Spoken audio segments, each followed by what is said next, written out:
Hello बच्चों, let's see this question and here this question से how can you say that Louis 16 was a despotic ruler. आप ये कैसे कह सकते हो कि जो लुई 16 थे फ्रांस के मोनार्क, वो कैसे एक डिस्पोटिक रूलर थे। यानी कि डिस्पोटिक का मतलब होता है निरंकुश राजा। निरंकुश मतलब जो सिर्फ अपनी चलाता है, किसी और की सुनता ही नहीं है, उसको बोला जाता है डिस्पोटिक रूलर। तो आप कैसे कह सकते हो कि वो एक डिस्पोटिक रूलर थे।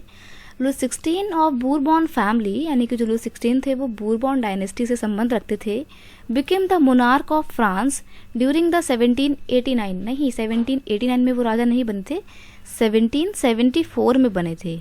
ठीक है। When he became king, he found an empty treasury because long year of war had drained the financial resources of France। क्या होता है ना, 1774 में जब लुई 16 राजा बनते हैं फ्रांस के, तो देखते हैं कि जो फ्रांस का पूरा ट्रेजर है ना, राजकोष जो है वो बिल्कुल खाली हो चुका है। और उसके खाली होने के पीछे रीज़न थे कि जो फ्रांस है वो लगातार बहुत लंबे समय से 100 ईयर वॉर में ब्रिटेन के साथ इन्वॉल्व था, लंबे समय से लड़ रहा था ब्रिटेन के साथ। प्लस वो अमेरिका में भी ब्रिटेन से, मतलब अमेरिका की कॉलोनीज़ को ब्रिटेन से फ्री करवाने के लिए, इंडिपेंडेंट करवाने के लिए भी वो ब्रिटेन की कॉलोनीज़ को लड़ाई में हेल्प कर रहा था, जो कि अमेरिका की कॉलोनीज़ जो है वो ब्रिटेन के अगेंस्ट में लड़ रही थी। तो अमेरिका की कॉलोनीज़ को भी उसने फाइनेंशियल असिस्टेंस प्रोवाइड करी, अपनी आर्मी भेजी। तो इन सब चीज़ों का जो भार था वो पूरा किसके ऊपर आ रहा था, फ्रांस के ऊपर आ रहा था। और यही रीज़न है कि फ्रांस जो है उसके पास फिर बहुत सारे इकोनॉमिक क्राइसिस स्टार्ट हो जाते हैं, ट्रेजर बिल्कुल एम्प्टी हो जाता है। ऐसी कंडीशन होती है जब लुई 16 राजा बनते हैं, तो पूरा प्रॉब्लम होती है। Also France had more than 2 billion livres डेप्ट to meet his regular expenses. और उनके ऊपर बहुत ज़्यादा जो होता है, क्या होता है, कर्जा भी लगातार बढ़ता जाता है, क्योंकि उनके ऊपर बहुत ज़्यादा खर्चे थे, लड़ाई वड़ाई चल रही थी। तो ऐसे में बहुत सारा टैक्स जो है उनके, मतलब बहुत सारा कर्जा जो है उनका बढ़ता जाता है। But Louis 16 impose taxes only on the third estate and exploit them.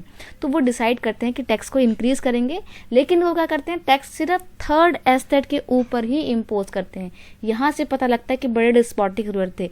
ऊपर के जो फर्स्ट और सेकंड एस्टेट थे उनको किसी भी तरीके का कोई टैक्स देना नहीं पड़ता था, और लुई 16 ने भी उनसे किसी तरीके का कोई टैक्स नहीं लिया। सिर्फ उन्होंने थर्ड एस्टेट को ही एक्सप्लॉइट करना शुरू किया। क्यों? क्योंकि उनके पास पैसों की कमी हो रही थी।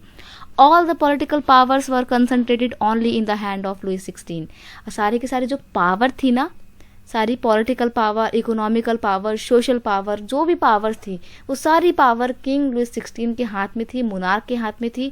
So he enjoy absolute power and establish despotic rule over the France. और इस तरीके से वो पूरे फ्रांस में ना एब्सोल्यूट पावर को एंजॉय कर रहे थे, और बड़े ही डिस्पोटिक रूलर वो बन चुके थे, निरंकुश राजा बन गए थे, सारी पावर उनके हाथ में ही थी।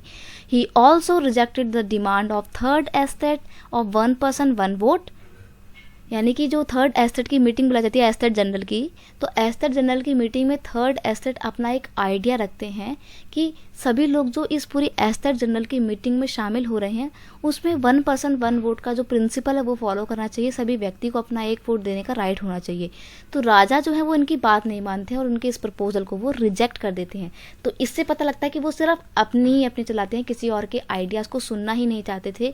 और ये सब किस चीज़ को दिखाता है, ये उनकी कैरेक्टरिस्टिक को दिखाते हैं कि वो कैसे एक डिस्पोटिक रूलर थे। तो हम कह सकते हैं कि जो लुई 16 थे वो एक बड़े ही डिस्पोटिक रूलर थे। ठीक है, तो ये था इसका आंसर।